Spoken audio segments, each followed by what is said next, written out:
Welcome back to my channel Mousumi gardening tips চ্যানেলে তোমাদের সবাইকে জানাই স্বাগত।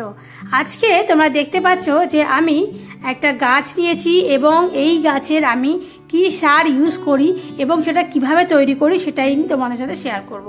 তো দেখতে পাচ্ছ এখানে আমি নিয়েছি কিছু এক্সেল।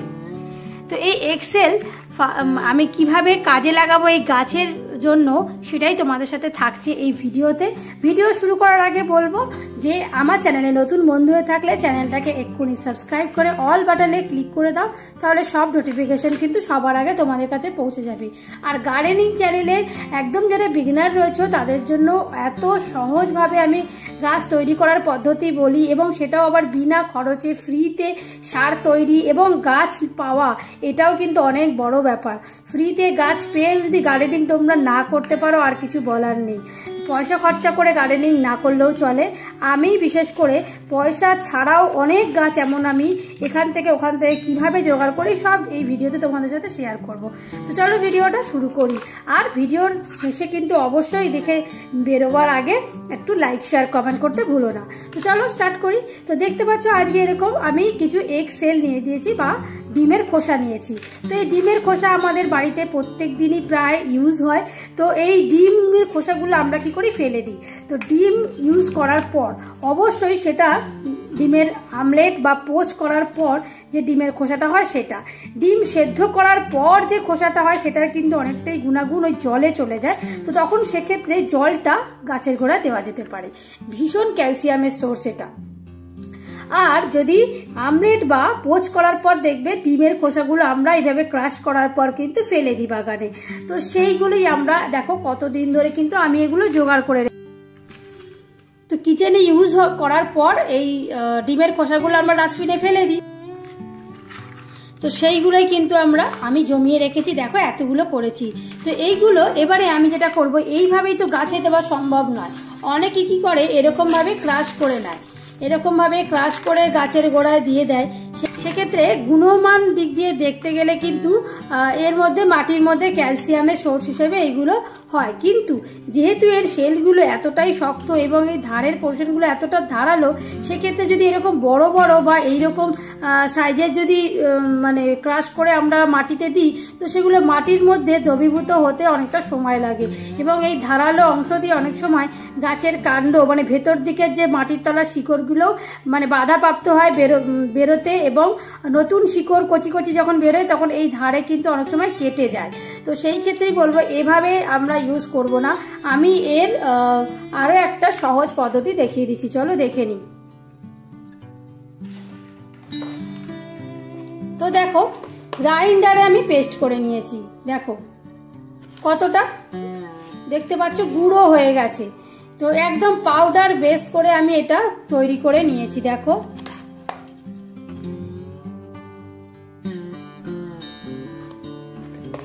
তো দেখো পুরো পাউডার বেস করে এইভাবে গুঁড়ো করে নিলে মাটির সাথে কিন্তু মিশতে আর সময় লাগবে না এবং গাছ তাড়াতাড়ি ক্যালসিয়ামের সোর্সটাকে অ্যাবজর্ব করতে পারবে।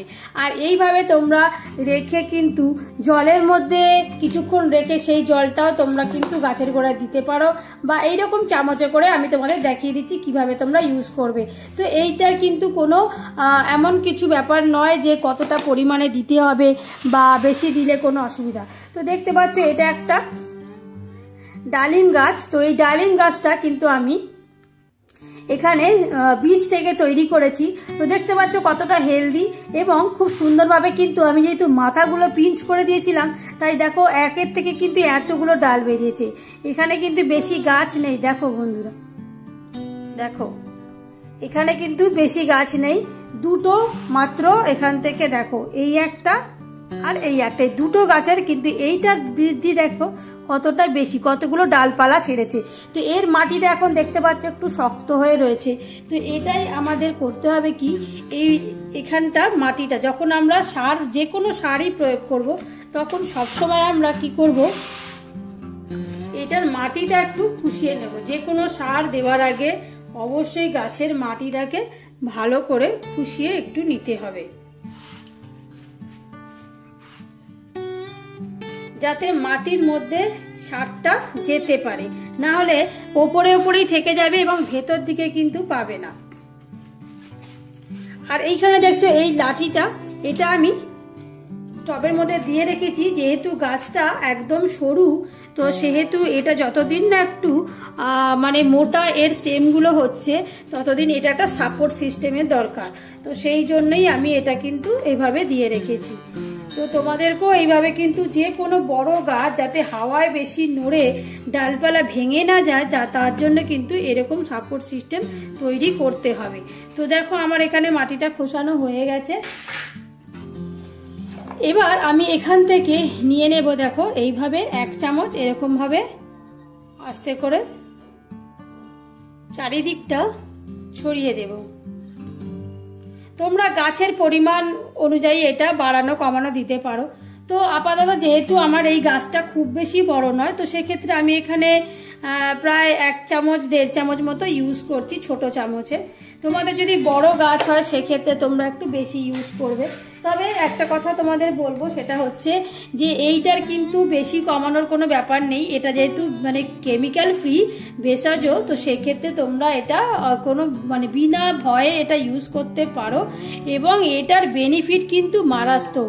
তো যেহেতু এটা ডালিম গাছ, আমি আগেই বললাম, তো ফুল গাছে যদিও বা অনেকে কেমিক্যাল সার ইউজ করো তোমরা, কিন্তু যেহেতু এটা ফল গাছ দেখতেই পাচ্ছ, তো এই ফল গাছ যেহেতু এটা আমরা নিজেরা ঘরে খাবো, তো সেক্ষেত্রে এটা হেলদিভাবে একদম কেমিক্যাল ফ্রিভাবেই বানাবো। কারণ দোকানেরগুলো তো কেমিক্যাল দেওয়াই থাকে এবং তার উপরে সেগুলোর আবার চাকচিক্য বাড়াবার জন্য সেখানেও আবার কেমিক্যাল ইউজ হয়।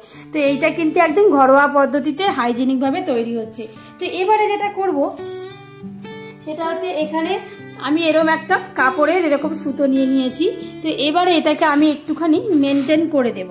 দেখতে পাচ্ছ এটা কিন্তু হাওয়ায়, এই দেখো দেখতে পাচ্ছ কিরকম হাওয়ায় এরকম নিচের দিকে নেমে গেছে। তো এর গ্রোথ, যে কোনো গাছ যদি ওপর দিকে তাকে একটু মাচার সিস্টেম বলো বা একটু ওপর দিকে তাকে ব্যবস্থা করে দেওয়া হয়, তাহলে সেই গাছের গ্রোথ কিন্তু ভালো হয়। আর যে গাছ দেখবে নিচের দিকে নেমে যাচ্ছে, সেই গাছের গ্রোথ কিন্তু ভালো হয় না। সে ক্লাইম্বিং গাছ হোক আর যে কোনো গাছ, যখনই তাকে তোমরা ওপর দিক দিয়ে সুন্দর করে বেঁধে দেবে, তখনই গাছটা কিন্তু সুন্দরভাবে বাড়তে পারবে। তো আমি এখানে এই দড়িটা নিয়ে নিলাম। তো এই গাছটাকে আমি এখান দিয়ে এরম ভাবে একটুখানি জাস্ট সাপোর্ট দিয়ে রাখবো, যাতে গাছটা এদিক ওদিক ঝুলে না যেতে পারে। দেখো জাস্ট একটু আলগা করে, বেশি টাইট নয়, মানে গাছের যে খুব কষ্ট হবে তা না, জাস্ট এটাকে একটুখানি যে নিচের দিকে যে পাতাগুলো নুয়ে যাচ্ছিল সেটা যেন না হয়। তো ওটাই আমি করলাম, তাতে গাছটার বৃদ্ধির কোনো সমস্যা হবে না। একদম চেপে বা টাইট করে এমন কিছু করা মানে দরকার নেই, যাতে কিন্তু গাছটা ঠিকভাবে বাড়তে না পারে। তো এটা আমি জাস্ট একটা লাঠিটার সাথে সাপোর্ট করে দিলাম। তো দেখো গাছটা গাছের মতোই রইলো, অথচ একদম যে নুয়ে পড়েছিল, এবং সেটা কিন্তু গাছের পক্ষে ক্ষতিকর। যে কোনো গাছের পাতা বা কাণ্ড যদি এরকম ঝুঁকে গিয়ে এটার সাথে একদম লেগে যায়, তাহলে এই মাটিটা যেরকম হাওয়া বাতাস লাগতে পারে না, তেমনি কিন্তু আবার ওইটুকু জায়গাটা মাটির মধ্যে ক্রমাগত লাগতে লাগতে সেখান থেকে কিন্তু পচন ধরে। তো যাই হোক, আমার এখানে দেখতে পাচ্ছ যে আমি এখানে এক্সেল ফার্টিলাইজার যেটা তৈরি করেছি দিয়ে দিলাম এটা। এবার আমি এখানে একটু দিয়ে দেবো জল। তো এই যখন যে কোনো তোমরা সার দেবে না, তখন তোমরা একদম ভরপুর জল দিয়ে দেবে। দেখো দেখতে পাচ্ছ, তখন ভরপুর জল দিয়ে দিলে কি হবে, এক্সেস জলটা নিচের দিক দিয়ে পড়ে যাবে এবং এই যে ওপরের সারটা যেটা দিলাম সেটা ওই মাটিটা খুশিয়ে দেওয়ার কারণে তখন আস্তে আস্তে কিন্তু মাটির ভেতরের দিকেও মোটামুটি এত অবধি তো আসবেই। ঠিক আছে, তো এই হচ্ছে দেখো গাছের পরিচর্যাটা কত সুন্দরভাবে আমি ঘরোয়া পদ্ধতিতে করে ফেললাম, বিনা পয়সা খরচা করে সার কিনে, একদম হাইজেনিকভাবে হেলদিভাবে গাছের পরিচর্যা। আর এটা ফল ফুল যে কোনো সবজি শাক পাতা যে কোনো গাছ, বিশেষ করে যেগুলো তোমরা সবজি বা শাক পাতা বা ফল হিসেবে খাবে, সেগুলোতে অর্গানিক ফার্টিলাইজার তোমরা দেওয়ার চেষ্টা করবে।